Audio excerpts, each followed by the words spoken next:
Hello दोस्तों, मन सुंदर इस सीरियल के आज के एपिसोड में हम जानेंगे दादी मौलिन और मधुबाला के हाथ एक बोर्ड पर बांधती है जिस बोर्ड पर गुब्बारे होते हैं। घर के सभी लोग हॉल में ही होते हैं। दादी ये कौन सा खेल खेलने वाली है इसके बारे में किसी को कुछ भी पता नहीं होता। दादी अब वही बंदूक रूही के हाथ में देती है और रूही को कहती है कि रूही तुम चलाओ गोली। दादी की ये बात सुनकर रूही डर जाती है। रूही कहती है कि दादी आप ये क्या कर रहे हो, इस खेल में उनको गोली लग सकती है। मैं जानती हूँ कि ये रियल बंदूक नहीं है, फिर भी लोड किया जाता है तो चोट तो आएगी ना उनको। दादी रूही से कहती है कि रूही तुम ये बंदूक चलाओगी या नहीं तो इस बंदूक में मैं असली वाली गोलियां भर दूंगी। दादी अब किसी की नहीं सुनती।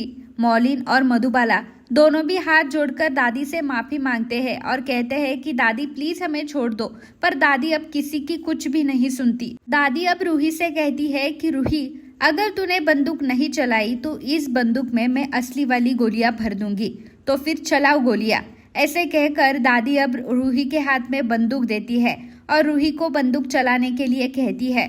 दादी के डर से रूही एक बंदूक से गोली चलाती भी है, पर भगवान का शुक्र होता है कि वो गोली किसी को नहीं लगती। मौलिन और मधुबाला दोनों भी बच जाते हैं, पर उन दोनों के ऊपर गोली चलाना रूही को बिल्कुल भी अच्छा नहीं लगता। रूही कहती है कि दादी मुझे माफ करो, पर यह काम मैं नहीं कर सकती। रूही ने मना किया, इसलिए दादी अब असली गोलियां उस बंदूक में डालती है और अपने ही हाथ में वो बंदूक लेती है और धाड़ धाड़ कर गोलियां चलाने लगती है। मौलिन और मधुबाला दोनों भी अपनी जान मुट्ठी में लेकर बैठती है, पर दादी को कोई दया नहीं आती। दादी एक के बाद सारी गोलियां निकाल देती है। गोलियों की आवाज सुनकर नहार भी वहां आता है। नहार दादी से कहता है कि दादी ये क्या चल रहा है और ये क्या आपने लगा कर रखा है। रूही कहती है कि दादी आप इनके साथ ऐसा क्यों कर रही हो। दादी कहती है कि रूही तुम्हें इन लोगों की दया इतनी क्यों आ रही है, ये लोग तुम्हारे क्या लगते हैं। रूही कहती है कि ये लोग मेरे कोई नहीं लगते। तब दादी कहती है कि फिर तुम्हें इतनी दया क्यों आ रही है, इनके साथ तुम्हारा क्या नाता है।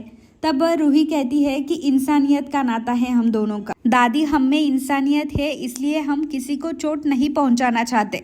दादी कहती है कि रूही बस करो तुम्हारी ये नौटंकी, मैं सब जान चुकी हूँ। ये दोनों तुम्हारी कौन लगती है ये मैं अच्छी तरह से जान चुकी हूँ। तब रूही कहती है कि कौन लगती है ये मेरी। तब दादी कहती है कि ये तुम्हारी माँ और दूसरी तुम्हारी बहन है। तुम्हें तुम्हारी माँ को और बहन को इस हवेली में रखना था, इस हवेली के ऐश आराम उनको देना, इसलिए तुम इन दोनों को इस घर में लेकर आई और तूने ही इन दोनों के साथ प्लान बनाया है। रूही कहती है कि दादी आप ये क्या कह रही हो, ये मेरी माँ नहीं है, ये मेरी बहन नहीं है, मेरी तो सिर्फ एक ही माँ है जो कि है रुचिता माँ। रूही कहती है कि हाँ दादी, रूही बिल्कुल ठीक कह रही है, हम दोनों का परिवार एक ही है, हम दोनों एक साथ ही पले बड़े हैं, तो ये इसकी माँ कैसे हो सकती है। नहार भी कहता है कि दादी रूही सच कह रही है। दादी कहती है कि इस मधुबाला की सारी बातें मैंने सुनी थी, जो कह रही थी कि रूही ही उसकी बेटी है। अब दादी मधुबाला को धमकाती है और कहती है कि सच सच बताओ सबको, नहीं तो मैं असली गोलियां तुम्हारे भेजे में डालूंगी। ये बात सुनकर मधुबाला बहुत डर जाती है। मौलिन को लगता है कि अब दादी के प्रेशर में आकर मधुबाला सब कुछ सच सच बता देगी, इसलिए रॉलिन ही सबको कहती है कि हाँ ये हमारी ही बहन है।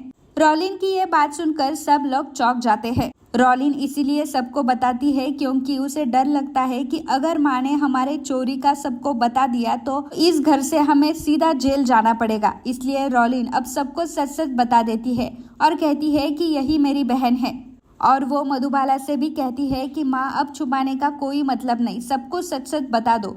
तब मधुबाला अब रूही के पास जाती है और रूही को कहती है कि रूही तुम ही मेरी बेटी हो, मैंने ही तुम्हें जन्म दिया है, तूने मेरे कोख से ही जन्म लिया है। ये बात मैं जानती हूँ कि मैंने तुम्हें पाल पोस कर बड़ा तो नहीं किया, पर तुम मेरे ही कोख से जन्मी हो, ये बात तुम टाल नहीं सकते। मैंने ही तुम्हें जन्म दिया था और कूड़ेदान में तुम्हें फेंका था। तुम्हारे इस हालत के लिए सिर्फ और सिर्फ मैं ही जिम्मेदार हूँ और मैं ही तुम्हारी असली माँ हूँ और रॉलिन तुम्हारी सगी बहन है। ये बात सुनकर रूही को बहुत बड़ा झटका लगता है। रूही कहती है कि नहीं, ऐसा कभी नहीं हो सकता, मेरी माँ तो सिर्फ एक ही है जो कि है रुचिता माँ। रुचिता माँ के अलावा मेरी कोई भी माँ नहीं है। रुचिता उस माँ को अपनी माँ कहने के लिए इनकार कर देती है। तो दोस्तों आपको क्या लगता है, रूही माँ के रूप में मधुबाला को एक्सेप्ट करेगी या नहीं, कमेंट करके हमें ज़रूर बताना। और अगर आपको ये वीडियो पसंद आया हो तो वीडियो को लाइक और चैनल को सब्सक्राइब करना मत भूलना। Thank you.